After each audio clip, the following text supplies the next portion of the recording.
back to our podcast, Ancient Wisdom, Modern Life. That's right. We're keeping the wisdom, but we got to keep up with the times. We have a special guest. Our first special guest, the one, The only, Ancient Wisdom himself, Rabbi Gadaev, in the flesh. Our father, the head of the L'Shem Shul, and all the things that we do. He's very special guest. He's it's very nervous to have him on the podcast because he doesn't know what a podcast is. That's right. He's still in the ancient. He's the real ancient. Yeah, he's in the Atik. He's in Atik. We got to bring him down to at least Arich, so he could be with the times. But do you understand that? Doesn't matter. We're having a conversation. Okay. We're not trying to explain those things, but something to do with ancient. And we want to hear about your story, your life story. We're interested to know. How you got to Kew Garden Hills. How you get in hills? How'd you get to Kew Garden Hills? Where'd you start? You were one of the first Bukharians to come in the 80s. You were here, no? Yeah, 82. 1982. You came here right after the Yom Kippur War, or? No, after Yom Kippur. Yeah, not right away. No, Yom Kippur before. 74. Yeah, at 74, but you were in the Yom Kippur War in Israel? Yes. So you experienced the Yom Kippur War. That's right. Okay, let's start from the beginning. So let's not jump the gun over here. Correct. Let's not go straight to Kew Garden Hills. That's the end of the story. I think a lot of people have these questions because, especially from when someone comes from the Soviet Russians, it's not, they didn't come already religious and observant. They came almost more or less traditional. Someone once told me that even the rabbis in Soviet Russia, they were 50-50. They would still do shchita, but they would do it on Shabbos, They would do shchita with the kitchen knife. Yeah, so, No, in Shabbat it became after, not Soviet Russia we're talking about. Yeah, Soviet not Russia. before. No, there was very strong religious also over there. Very strong one. It just, with the time, it came situation, they were already didn't know anything. So they do whatever they remember. They did whatever they knew. Yeah, whatever they knew. So you were born, where were you born? I was born in Tashkent. When you say Tashkent, you mean in the city or in the surrounding, let's call them... The outskirts. The outskirts of Tashkent. The outskirts. The outskirts, yeah. all right. So there's a difference already. Yeah. It's not Tashkent. That's not a big deal different, but there is. And then year of 72, we came to Israel. Exactly. Year of 72, we came to Israel. How old were you? Oh, I was very young. I was like 10, maybe. Do you remember growing up in Soviet Russia? Okay, 10 years old. You have to remember something, no? I'm asking you, what do you remember? Yeah, I do remember. Not a lot. Did you but keep I do. Judaism, what was the level of Judaism over there? No, in my time it was a little bit still a little fear. It's not was like today such a freedom. My time still a little fear. I remember one time I asked my father. That's what I remember. I don't know why I asked it in this. What I asked. I said, okay, I told, how come you going work to Saturday? Why not? Why we not home? Why are you not home on Shabbat? Yeah, why you have to be work also in Saturday? They're telling me, well, this is Old wisdom. it's have to be that because I don't have a choice. But he gave me explanation why and that. Only one thing he did is that before we came, he decided to not him to take me to the teacher to teach me Aleph Bet. You were 10 at that time. Yeah. Was it easy to leave Russia? Well, in that time, it's like they used to say, now it's open, the gates, it's open, you could leave. You have a chance. Yeah. But so 82, it wasn't open. 82, 80, no, 82 was open? They used Open to, fully? They used to close and open. Not. I wasn't So fully. Was there yeah. an option to go to America at your time? It was an option, yeah. Yeah. It was an So option. why specifically did your family decide? Okay, the truth tell you, let me explain. My father didn't want to leave. He said, I'm not leaving. He was a die-hard Tashkent fan. Listen, he grew there, he born there. He went to the army? He was in army How many there. years? All the he's supposed to be there. I don't know, 3 years, 4 years. I don't know how He was many only years. 4 years in the army. I don't remember exactly, but it was fully. They want to give him. They was to give him to higher level to be in an army. He was very Promote him. They wanted to promote him. Yeah, but he didn't want. He said, "I don't wanna," and he came, and it was a very hard time still to keep Torah mitzvot. Not so easy was more or less. So 72, my mom said we're leaving. I want to go. He said I'm not leaving. It was an argument between them for a long time. Why the argument was? Because all this family there, nobody left. He will be first. Yeah, others also neighbors they're leaving, but his family, nobody. Imagine yourself, but you're still living right now to Israel, and all your family. How are you gonna feel? Did you feel anti-Semitism? Or? Oh, was crazy. At my time was still anti-Semite. No, but I say there's anti-Semites today too.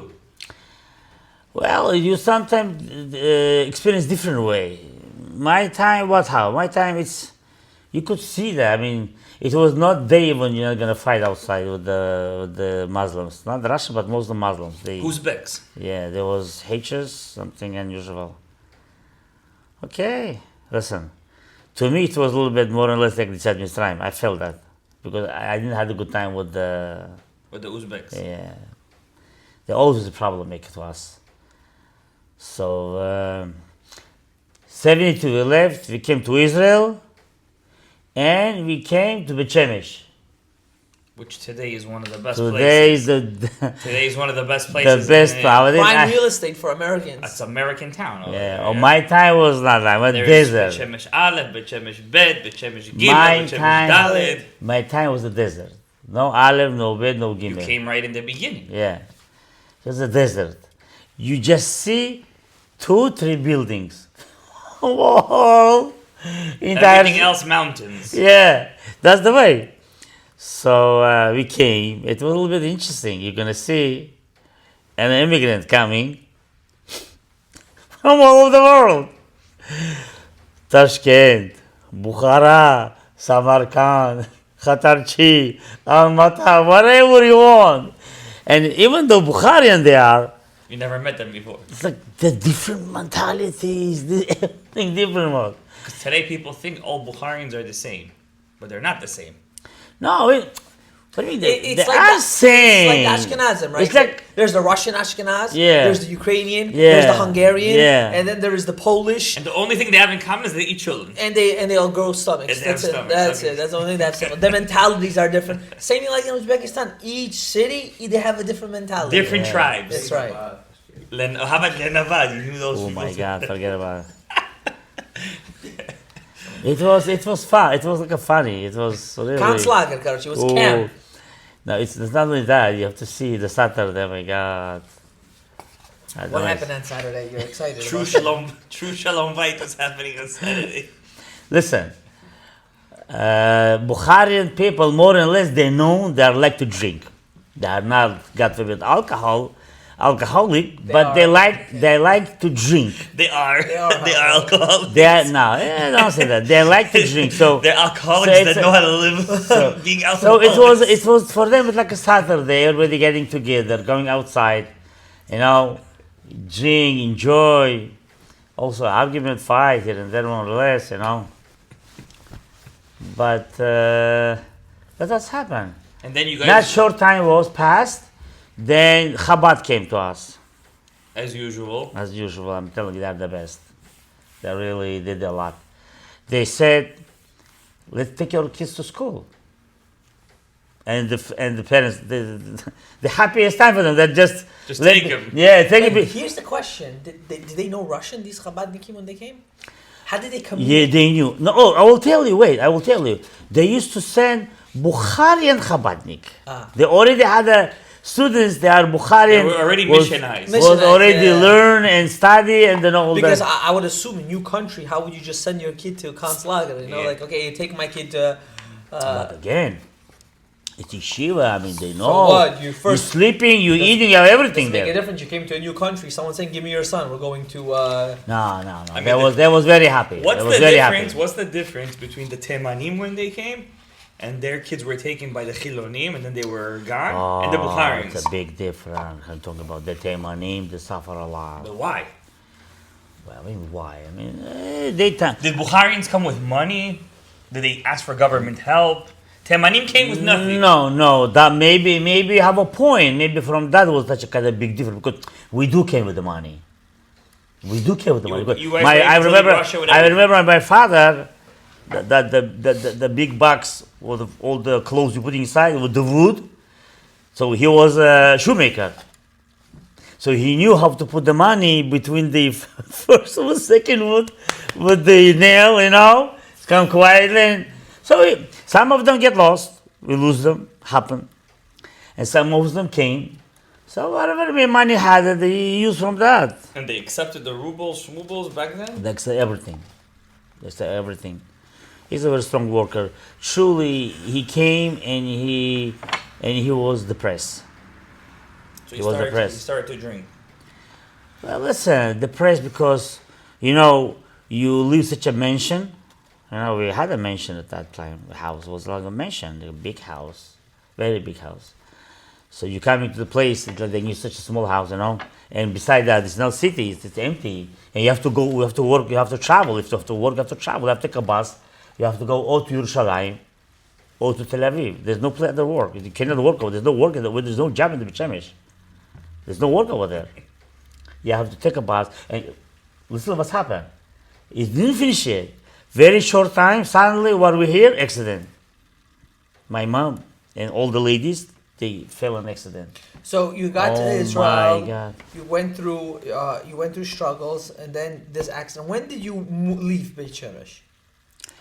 After 2.5 years, And you moved to Tel Aviv. moved to because Kriyat Shalom. You were already in Beit no, Chabad at that time? the Kippur War was when the Beit Shemesh we was. While I was in Beit Shemesh, started the Kippur War.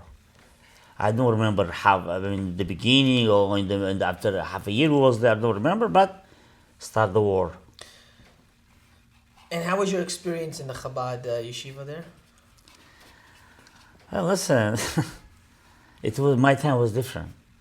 I mean, if you want to compare my time, your time, it's a heaven and No earth. comparing. How was your? No, I mean, when I say compare, I mean the discipline. They was very friendly. The truth tell you, the boys, it was it's not your generation, kids.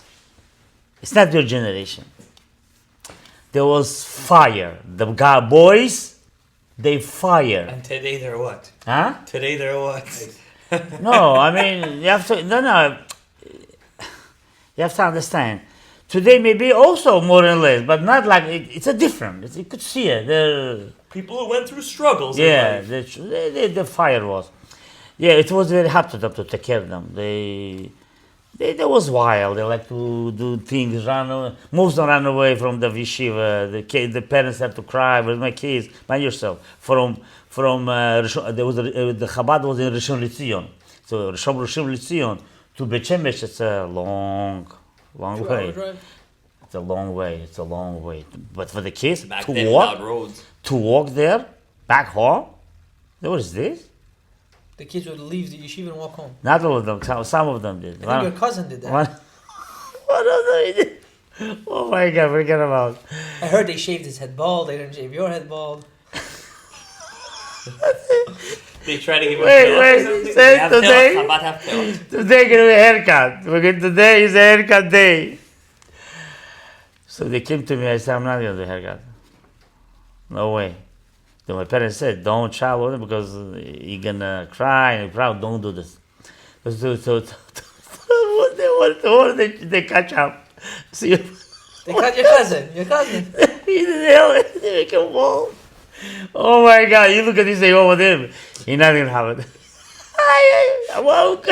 The funny thing is, today he never takes a haircut, and he And has he always- to take a haircut. That's the funny thing. They traumatized him so much, he never got another haircut, and he's the one who has a haircut every single They week. didn't traumatize them. Listen, this is Chassidish way. They make all the kids bald with the peot. Okay? The Chabad doesn't do like other Hasidim No. long way. Oh, something like that. That's all. So listen, they didn't grow that way. I Okay, mean, so you left Chabad. I will tell you what's happened. After a year or two, I was there, and basically, only Torah was. There's no was serious, So with our parents, how are we going to look at it? What is the math? What is this? What is the history? What is the geography? What's going on over here? What Where's is the history? professor? Yeah, what's going on? No, I like that, by the way, of being there. I really enjoyed it. I'm remembering a story right now. I was sitting over there. So when the Rebbe came, What's his name? Do you remember any of the rabbis' Who? names? The rabbi? I don't remember now. Okay, no, you got there. So you have to show the Rebbe coming. You have to show. Come on, who learning over here? We're doing something. Yeah, I mean somebody, and nobody speaking Hebrew, by the way. You know that. Everybody speak Russian. No Hebrew. I was the best in the Passover, but the story Pesach and the stuff. So each time Rebbe came, he was pointing at me. I should speak about the Passover. He was so happy when hearing me. Then he took me different yeshiva, same yeshiva, and highest level. They're saying, is this guy going to learn? He's going to study, he's going to do the best one, we have to take it, And then, I'm not going to say it's my parents' fault, because you have to understand them, they grow whatever they grow. This is no education now. You cannot be always Torah. You have to also other things. Make a livelihood. But what's hell? Didn't help anyway. Because when they put me in a public school there, I didn't like it. Well, Everybody was Jewish in the public school. No, yeah, it is, but different mentality. It's a different. It's not different. Total different. So when you Now again, everything changed by the way. Everything changed. When you were in Israel, did you kept Torah mitzvot when you were in Israel? Look, me myself, from all my family, I will consider like a rabbi, even I didn't. No, but what was the Judaism level? Did you guys keep Shabbat when you lived in Israel? They knew. They knew. Whatever they knew. If you want about halakha, comparing with all the halachot, of course not. But wherever they knew, Kashrut they kept. Huh? Kosher they kept. What else? In the shul, my father used to go every Saturday. So when did you actually find this? When did you decide to become ultra religious? Yes. What? Your family wasn't religious. Your sisters weren't religious. You're the only boy in your family. I wanted already. You see, my relatives also, other cousins, they used to knew me there. They used to tell me. I don't remember, but they tell to me that I used to say always, "There's no meaning in the world. There's no purpose. I mean, what are we doing over here? I mean, always same thing. I remember when I was young, I decided to put a kippah myself. And somebody came to me. I was already working, by the way, like age of 15. So I put a kippah. So somebody came, what's happened? Somebody passed away and that. They started to laugh at me, making jokes. I didn't feel comfortable. Then it didn't take a long time and take it off. Because already, it doesn't go. So I married. I married very young. Because 16, right? 17 and a half, 18. It was 17 and a half. I wanted. You wanted to get married, or wanted? I wanted to get married. It's for why are you laughing? You said you wanted. We didn't know if you just wanted. You wanted to get married, or No, okay. You know the story? No, I don't need to know We the don't need- story. we The don't story. need- No, it's not bad Too much story. information. Some stuff have to be private. You can't say all the information. You're asking. Okay, you came to America, right? You came When you left Israel, you still weren't technically very religious. No. You didn't keep. You kept whatever you knew. Yeah, we did. You were 20 years it's something old. and you saying I don't wanna. You don't know. I mean, whatever Chabad, it was young, too young. I mean, how much you gonna know there? Yeah, we have to pray. Whatever I learned. Oh, my mom said, she started to see on me every room I'm going out, going inside, kissing mezuzah. For them, it's like, what's going on here? How much you could It must mean he needs to get married. If he's kissing how every much you could kiss every day mezuzah? So He really wanted. So they said, nah, we have to put in public school because you have to be educated. Over there also problem come out different things.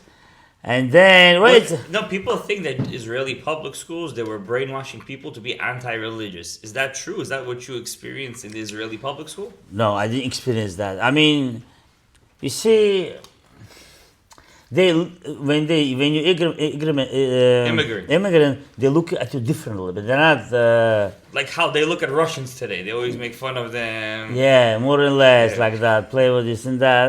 I know how this. The public school I didn't like. I changed maybe 3-4 public school. I didn't like none of them. You knew Hebrew already. Of course, you learn Hebrew. You caught the language fast. Yeah, the language I caught fast. Then my sister started to go to Ulpan. night school. It's cool. There's a night school there too, you know. So I was like a shomer. Shomer Chinam. Okay, so you got married at the age of 17. 17 and a half. In Don't the- make it on a 16 tomorrow. Oh, 18 stays. When did you come to America? 82. After 10 years. Okay, you came to 82. You were what? 20 years old. 20 years old, approximately 21. Yeah, Yeah. if he was at 21. 72, 21, 10. 22. So 20. You were 21 approximately. You came to America. What was your first job? Your first job. First. Seriously. People, My job? Yeah, people have to know how people struggled when they came to America. They took me a Russian store.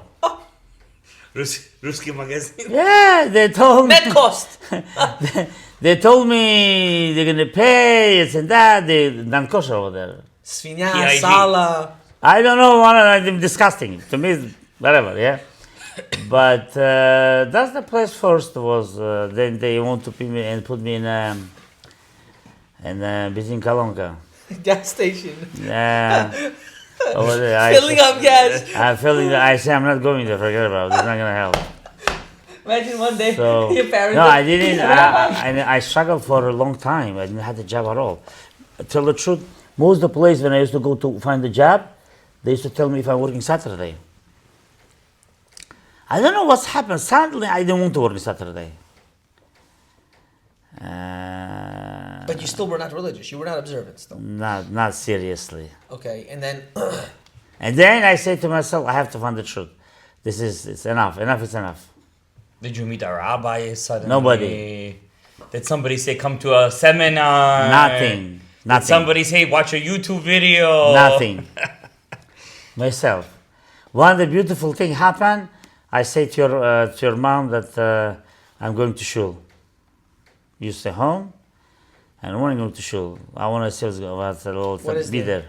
She said okay, and I go to library, and I pick up one of the big books.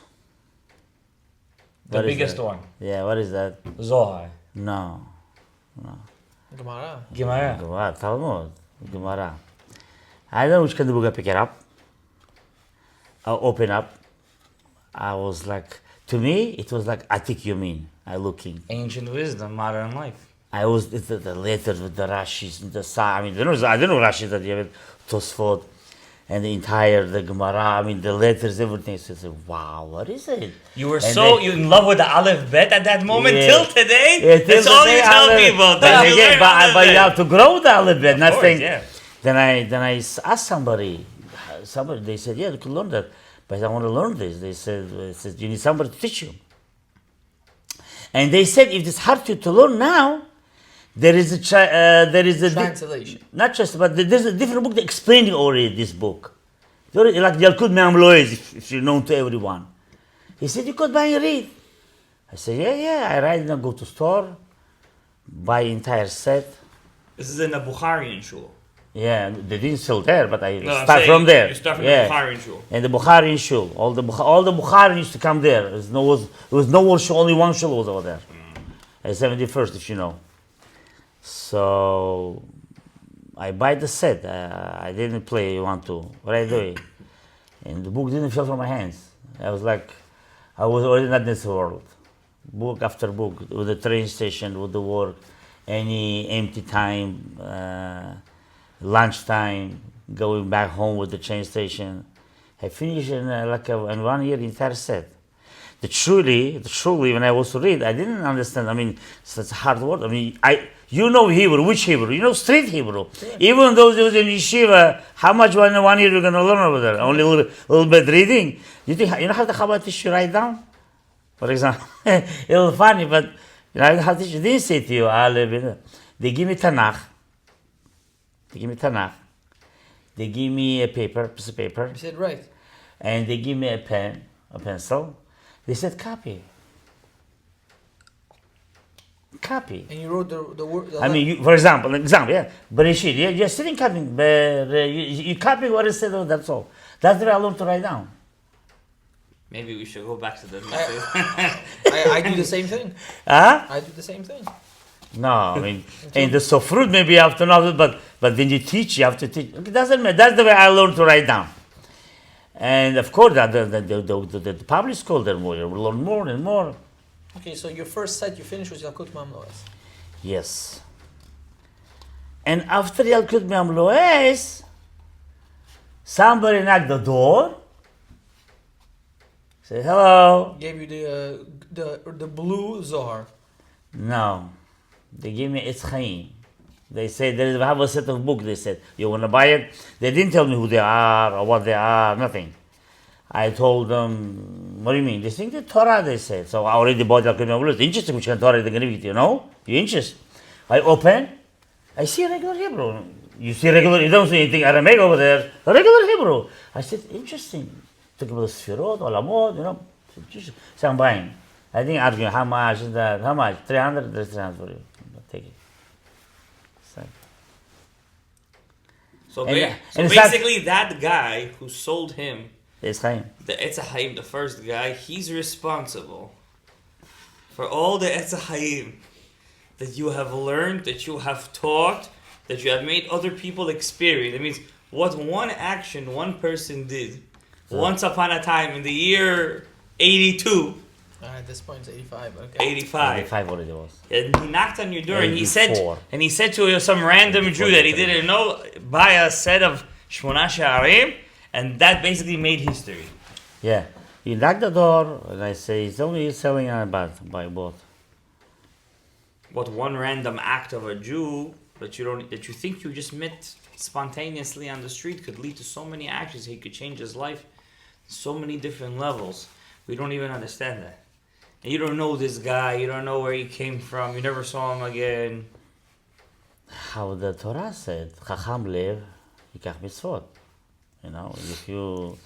That's the Jewish But the person. truth is, most people, they take a Etz Chaim and they open it and they close it. What made you open it and never close it? That's the question. Now, but you were at this point very religious, or you were not very religious at this point? No, Jim, just starting. You were just starting. You were learning. Everything you learned, you used to keep. Exactly. You learn, you keep. You're not gonna you gonna say something. You want something funny? I already know what you're gonna say. Huh? I know what you're gonna say. You know what I'm gonna say? What is it? That you missed the prayer and you davened all in one time. Shmoneh Esrei, you mean? No. He ate 20 years of praying he did in one day. One time he missed like 9 tefillot. He said, and in one shacharit he davened Shmoneh Esrei 9 times. Yeah, because I didn't know. Somebody told me only one time you could do it. So now you're learning everything I learned myself. There's no rabbi, there's no teacher. There was no Bukharian rabbis back then that would give lectures. You just came, you don't know nobody over there. You just know. Wait. No, nobody was. No, nothing. Unless you have to go to the Brooklyn, to the Hasidim, or whatever it is. No. So you're in Queens, New York, Nothing. Forest Hills, there's nobody here. There is a rabbi, but listen, they used to change rabbis like I don't know, like half a year. Doesn't pass, the next rabbi, The place also by himself was not such a kind of... Yeah, but the Balabatish would open the place. But it was not so...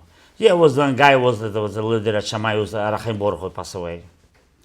He was like a gabbai, he knew Torah more or less. But again, he's not Talmid Chacham, but he was a person. Who blew the shofar? Who did the Brit Milah? They used to bring from Israel. Hasidic people they used to bring? Some Hasidic, some Litvish, some from Israel used to bring.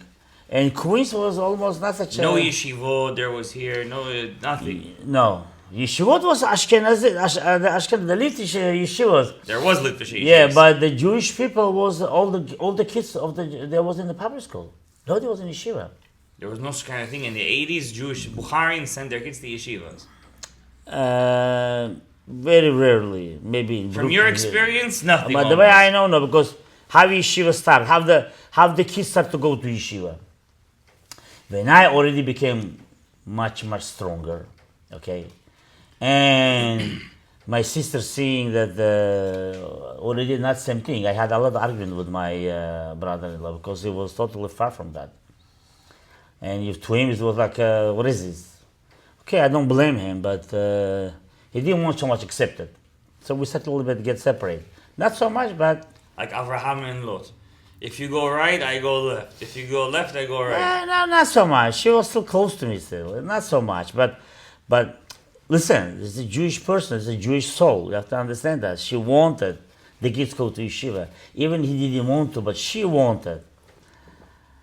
And I didn't start from the kids from her, but they said, how we gonna do that? Then I started to go to the shul and make a fight over there. I mean, not fight, but they used to gather together. Some guys who came to speak about what we're gonna do in our future, our community. I was the youngest almost there, and I started to bring the argument on that. I'm going, how come we doesn't care about kids?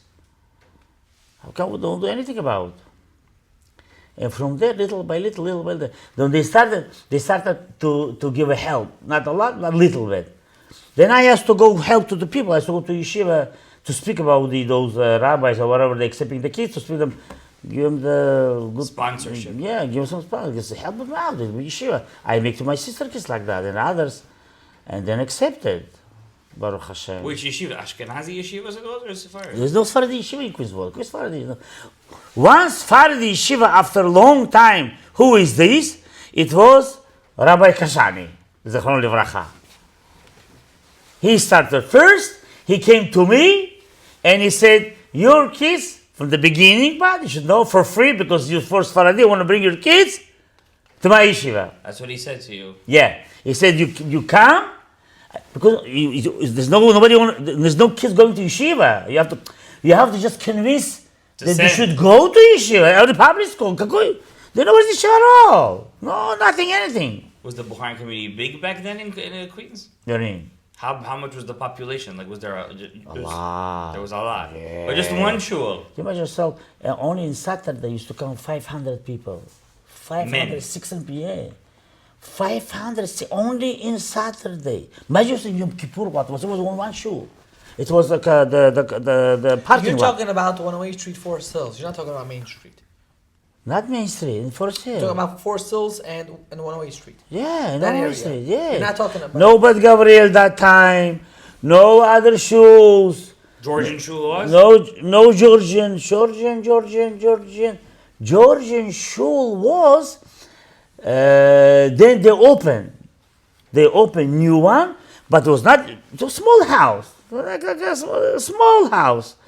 It was the Georgian shul. There was barely like 10, 15 people, Georgian, and then they started. It was front of my house. I mean, not front, but very close. The one block. One block, Yeah. Oh, that opened up. That's it. And this was a Sephardish one of them over them. There was like not reform, but how you say another Conservative. one? Conservative like this. Until here, And the it- Sephardi Jew, the So Sephardi there- Center. Machane Yehuda or Sephardi The next Center? one, the Sephardi Center. After Machane They're Yehuda. still alive? No, they're already... So that's what it was. Was there Ashkenazim in Forest Hills by that time? Yeah, why not? Of course. The Forest Today- Hills? Yeah, today there's barely. Yeah, most of them left. The Bukhari came. They came to Main Street. No, everyone moved down. They 5, always 10, moved ministers. Some of them go different places. But there was a So lot. from what I'm understanding from you, since you were a kid, you always were looking for something else, and when you started to learn Torah, it caught you. That's what I'm understanding from you. And you could just say that. kept on going from there, step to step. How come you didn't want to learn, let's say, like science, math? For some people, this is considered ancient wisdom. To be a professor, to go to college back then. I didn't.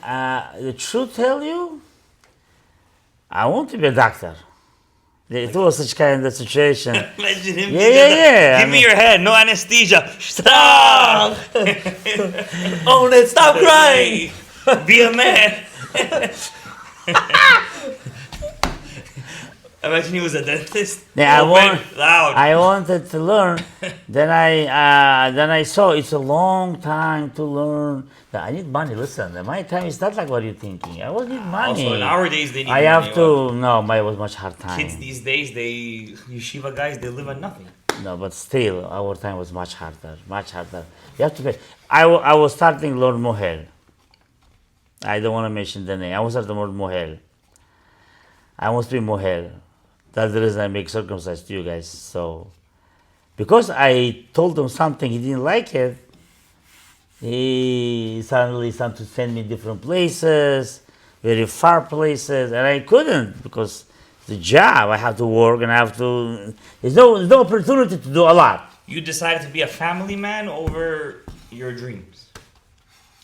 For you, your family became first from your dreams. First, yeah.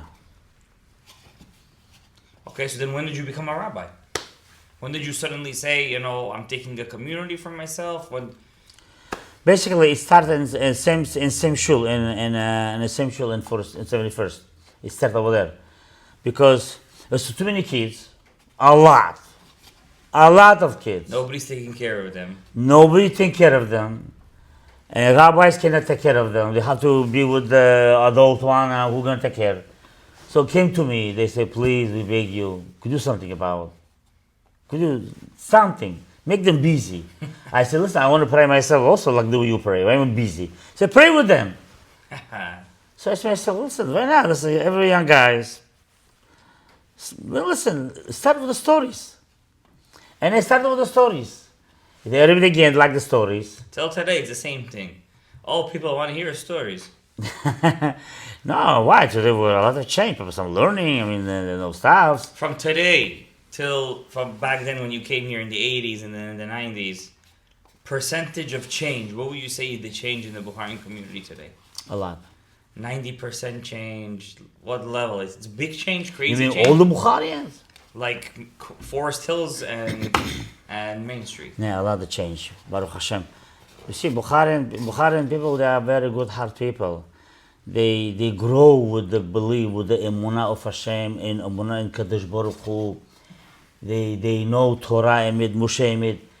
All the averot, Chas v'Shalom, they did it. They didn't have the attention. I want to do it. There's no kind of thing in their mind. I want to do that averah, Chas v'Shalom. You're not going to see in Bukharian conservative open or reform open. You're not going to find in Eastern. There's no kind of thing.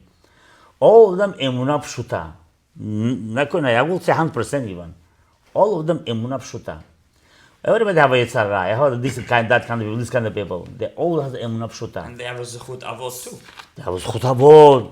Absolutely. You see, I was one thing always asking myself. I've never had the answer for that. Do we have the Bukharim Mukubalim? Of course we had it. They say Rav Chizkiah Rabin was doing Birkat Whatever Kohanim, I said know, it. it's Rav Zamburov. It's Rav Sak Zamburov. He was the Mukubali. When we spoke to him and they find his cave and they opened, they said it was the two flowers from two sides. I want to tell the story. Was inside his nose, the Muslim, with the guy who was cleaning, he saw he get almost heart attack. He called to the rabbi, look what I saw. He said, oh, be careful. They were in the proper way. So that they had the Mukubalim, they had it. But somehow, I don't know why in our community they're not. Soviet Russia. Huh? Soviet? Yeah, you're right, absolutely. Because the Soviet, they used to, everything, nobody should know anything. That's true. Also because having a parnasa always took precedence over everything else. That's true too. They had a very hard time I with think the that's the parnasa. problem with Sfaradim in general. We teach our kids that parnasa comes first.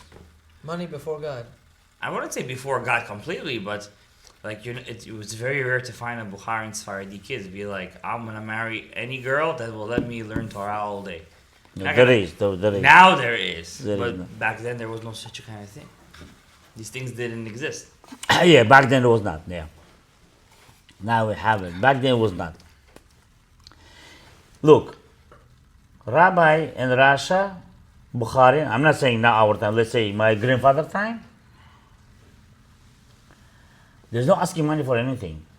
I mean, there's a little misunderstanding, if you want to do should between those people who knows how Bukhari and rabbis want Bukhari and today, because if the rabbi asking you some payment, the specific job he did it, he deserved it. It's parnasa. You live with that. You know what I mean? Today it's more accepted. Yeah. And that time, they had a kind of custom. It's a mentality that the Yeah, rabbis work for exactly. free. Like this. The mentality, work, do your own money, don't ask any favor, and make a mitzvot. That's But I'm gonna tell you something that I was just actually learning now. You know, the Rambam, he held. He also say that, yeah. No, he held like that. That was for him. That was halakha psuka for him, to the point when his brother passed away, he became a doctor. Did you ever think if the Rambam would have went to his people in Cairo and said, "Listen, I do so much for you, support me"? You think they wouldn't support him? Of course they would support him. course. He held you can't take anything. Who? But the Rambam, he said you can't take anything for You didn't say Allah you should Yes, not he take did. it. It's written. We have Gemara. Oh, The Gemara okay, said, the other day. Oh, Talmid Chacham know one Masechet, even not so much. One, this is all Masechet. One, even not so much. Yeah. The city you have to get him. Yeah, but so I think there's a misconception. If he's a rabbi, he's a shochet, he's a mohel, this and that, yeah, of course you have to pay him. But let's say to teach Torah, you're not allowed to accept money. So for example, if I'm giving a shiur Torah, I'm not allowed to say, to get into my yeshiva, you have to pay money. That was the machlok between Rabban Gamliel, by the way, and Rabbi Elazar ben Azariah. Rabban Gamliel says you got to pay to get to come inside the Correct. yeshiva. Rabbi Elazar ben Azariah said everybody come in for free. And that day, it's an exaggeration, they added 600 benches to the yeshiva. But they didn't make halacha l'maaseh. Rambam holds the Yes. ma'ani b'chinam, Yeah, ma'ani b'chinam. Rambam, yeah, okay, but not. So no, I'm saying, you know, that concept. We have to understand why am I saying this? Because who came from? Who's the student of the Chida? Who's the student of the Chida that came to Uzbekistan? Maimon.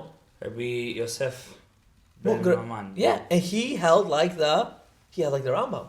They say he was a descendant of the Rambam. He held like the Rambam, and he came and he influenced that sense of ideology. Now nowadays it's totally different because through if you look at Rav Moshe Feinstein, they asked many. Also, you can't afford $1,400 a month tuition Correct. working for free as Correct, a Rav. 100%. So they do it for the time, not for the Torah, and so on and so forth. But back in the day, we have to understand How much was tuition back then? I'm sorry to cut you out. How much was tuition back then For who? for yeshiva?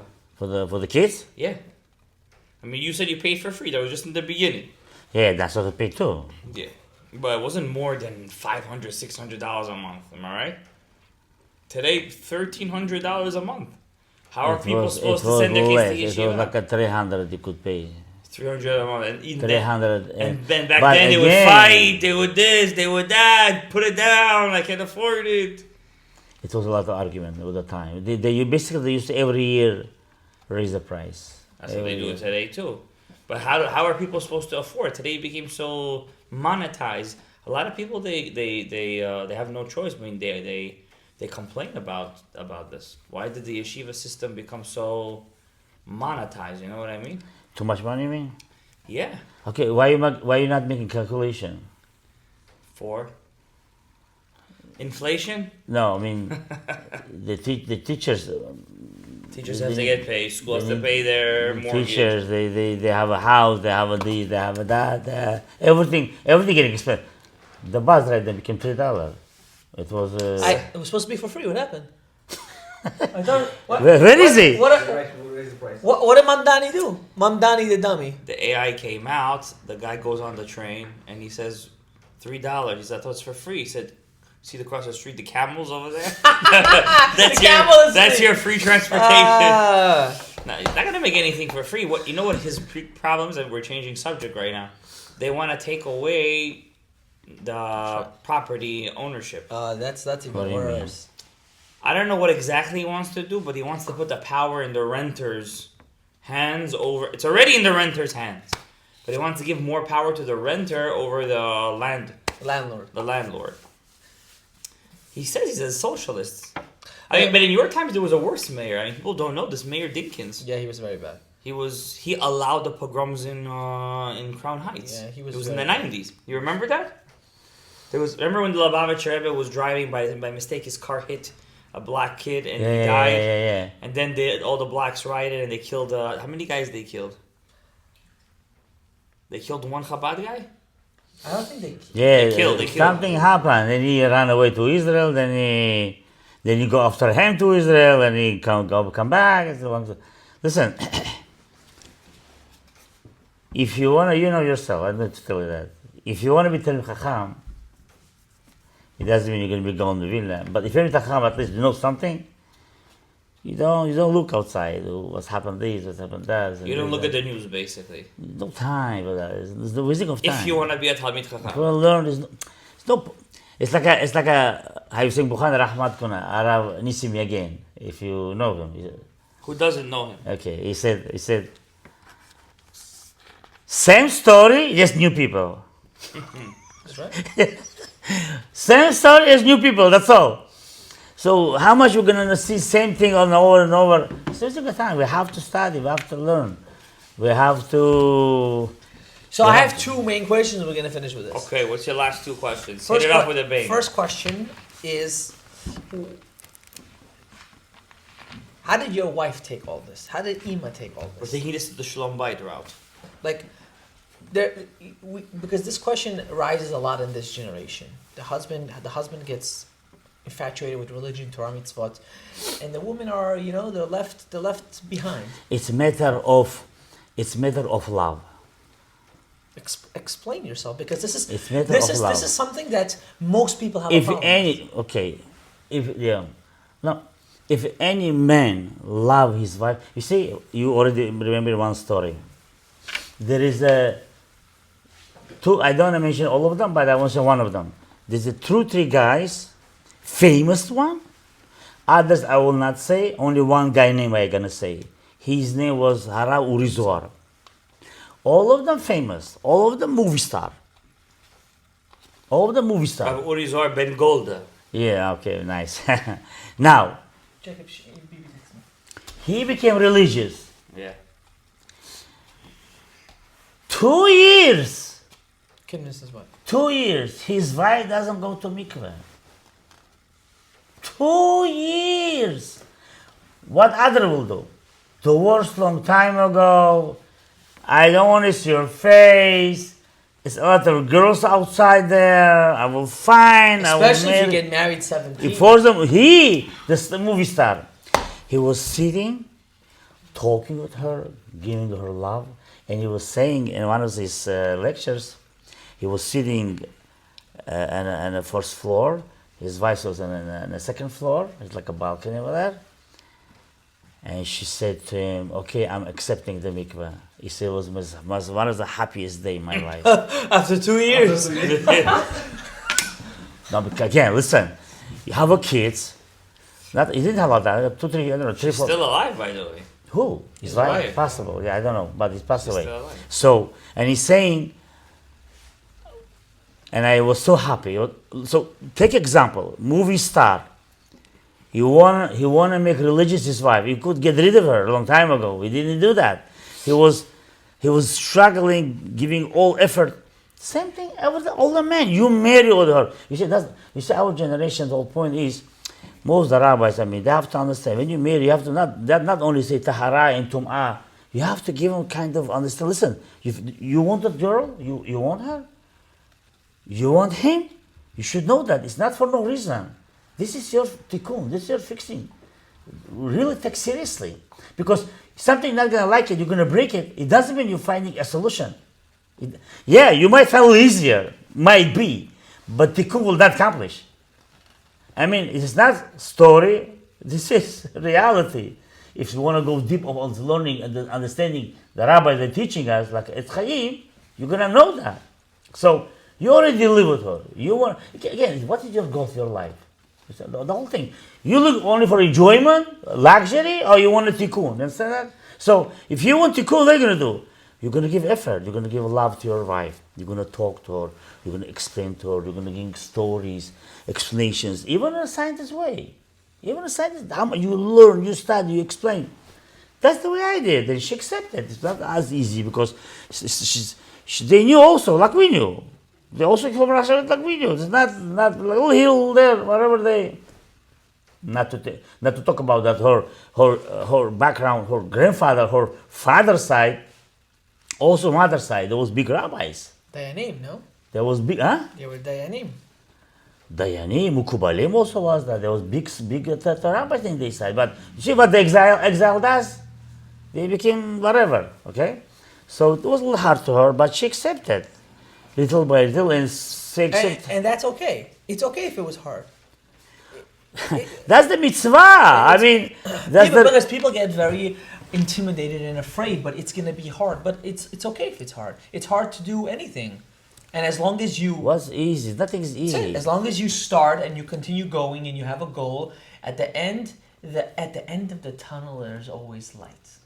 And the last final question that I always had, you know, you lived in a time, in the time, as we call, where the head juries of rabbinical spiritual leaders lived. If we say Rabbi Eliyahu Misatmer and the Lubavitcher Rebbe and so many big American Gdolim that until today everyone just talks about them. You actually were in New York when they were here. Yeah. Moshe Feinstein. Moshe, he was here. No, 84. 84 passed away. Okay, Yeah. let's say not Rav Moshe Feinstein. 84, yeah. Yeah. Why didn't you ever visit them? He didn't know them. I visited Rabbi Lubavitch. One time. No. I will tell you. You no. went once for the Kiddush After that again. and Listen, when I visit in time of Kiddush, when in Motzei Shabbat, when he giving, I was not so religious yet so much. It's like a group of people. Let's see what's going on, you know? And Did you find it crazy? So many people in one place. ooh, and my brother-in-law was over there with me too. He was like, oh my God, he get crazy. He started to get out of his mind. He told, He remembers imagine you stopping. stay in the line and they're pushing him and they're pushing him and they're pushing him. And he started especially Soviet mentality, everything needs to be. You know, when I go New Square with the boys, they're pushing. They're like, "What?" I was like, "You're Jewish. Start pushing with them." Ah, we're all pushing. It's very dangerous, though.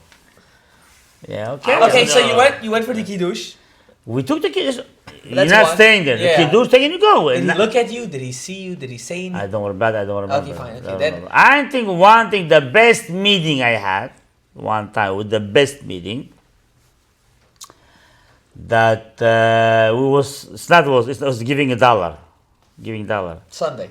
Yeah, I was already very good So at the Torah. you got $1 from him? Yeah, So I have to try the AI. There's an AI now that you Yeah, can you can find find the yourself. picture. Yeah. You can find yourself. You can with the find render. yourself. Yeah. Yeah. Because there always was a camera there. Oh, maybe. So okay. maybe we should do it. So do Okay, it. okay. Do it tonight.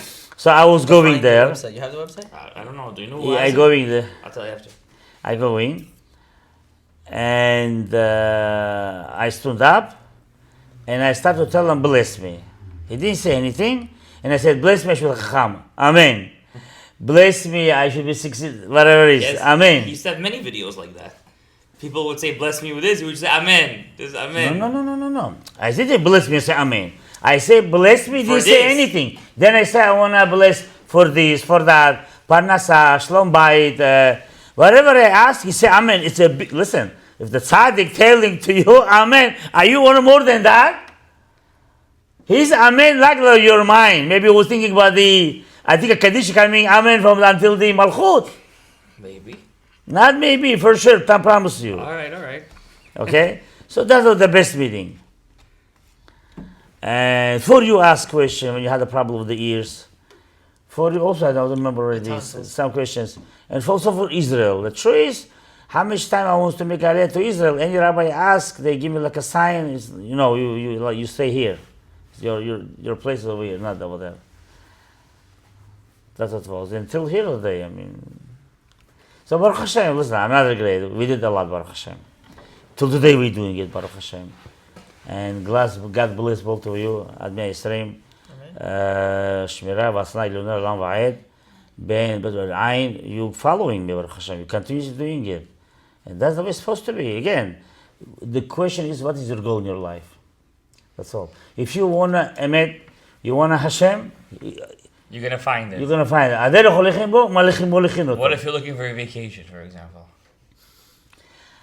Again, vacation. Vacation, it depends what you're looking for. If you like what Yosef said, but each time my family telling you good luck vacation, I'm telling you take my library with me, so I'm gonna go with the vacation. Okay, so it could, of course. I mean, our generation would do go here and there, but not every week. I mean, this is something new for me. But okay, listen, depends to whoever it is. How we sing in Hebrew, labriut. So Labrius. Huh? Labrius. So my lifestyle is totally different. It depends again. I mean, what are you looking for? Some people, Torah is just something that's there, but the main thing in life is to work and to make money and to look good and to be famous. Today, to be famous is easy. You're just a little charismatic. You have a thing on you. And you're good to go. Yeah. You heard the story. I don't want to actually bring it up. Some guy got 36 million views for brawling with somebody in. What everybody was talking. I heard he got more views than Nicolas Maduro going to jail, the Venezuelan dictator. Today, to be famous is not that hard. Everybody wants to be famous today because they find out psychologically that every time somebody presses I like in the videos, I like, you get a lot of likes. In your mind, you release pleasure. Dopamine gets released in your head. You enjoy the feeling. Every time you're digging, somebody wants to talk to me. You feel good. Can I get into a story? Go ahead. One last story. Let's go. Yeah, last one. Again, from who? From Hara Urizar. So the story was like that. I don't know if I can say exactly, but what I remember, they bring it's Urizar, Arab Urizar, and another guy religious, yeah, and whatever movement does Urizar, this guy do same thing. Yeah. I mean, like copying him. Every single. It was a TV show. Yeah, TV show, exactly. Copying him. And then he's saying, which kind of religious you are? You're not religious, really. It's like a joke, You're not really religious. You know what he's doing over here? The talk show? Because you're enjoying. It's not because you want to do it. So you say, how do you know? He's saying, I'm going to tell him to clap you. Let's see if you're going to enjoy it or not. And he's saying, clap me, I saying, do more. He's saying, I feel good. It's really good. That's the example they give, So People want recognition. Huh? People want recognition. Yeah, it is some... Like you matter. When somebody says, I watch you, it's like you matter. You made a difference. You know what I mean? But tzaddikim, they know that life is not like that. You could hold the whole world. And I was Rav Salman Mutafi's Yortzeit. He didn't do the tikkunim of Rabbi Eliyahu to people. Why? He said, Rabbi Eliyahu taught him how to take adibukim and all these things. He taught him. He didn't do kamiot. He didn't do it. He says, if I do it, I'm not going to be able to do shacharit, mincha, and ayari with Sidur HaRashash. And one Sidur HaRashash tefillah is more important than all the kamiot. That's what he's saying. He never did it. It's a chidush for me. He never did. And he was running towards the end of his life after Rabbi Eliyahu Yosef to teach him kavanot harashash, and he never wanted to learn from him. Otherwise, he never learned from him. But again, they say he learned from Mordechai Sharabi after, but it was B'shushu. It's not true. I heard Rabbi Eliyahu Yosef's grandson, Rabbi Eliyahu, Rabbi Yaakov. Yeah. He said Befirush, and I have the recording. My grandfather and my father didn't learn Kabbalah. That's who what is Rabbi Yaakov and his... How? Oldest farm, He said they knew whatever Rabbi it says. Yitzchak Yosef says that he did. He said they did, he didn't. Yeah, listen. He said they knew what the poskim said, but they didn't learn Kabbalah. But he also says a lot of weird things. He does. He has his things. He has his interesting... Yeah, but that's what he said, that from his words. Listen, we didn't even touch his favorite subjects. Techiyat HaMetim and Aleph Bet. True. Maybe, no. This is, I will the say... two things he loves to talk about the most. You know what's interesting? Techiyat HaMetim is the letter Taf. Correct. Aleph Bet is Aleph. You love to learn from Aleph to Taf. It's very important for the next time, maybe whatever. All right, B'ezrat Hashem, we will meet again. We should talk about it seriously because unfortunately I sometimes speak from the religious people. Mamash, religious people keep Shabbat. No time. I was shocked. Anyway. All right, till the next time, subscribe, click, share. Ancient Wisdom, Modern Life. Thank you, Rabbi, for being on the show. You're welcome. Being on the podcast. Thank you very much and good night. Good night.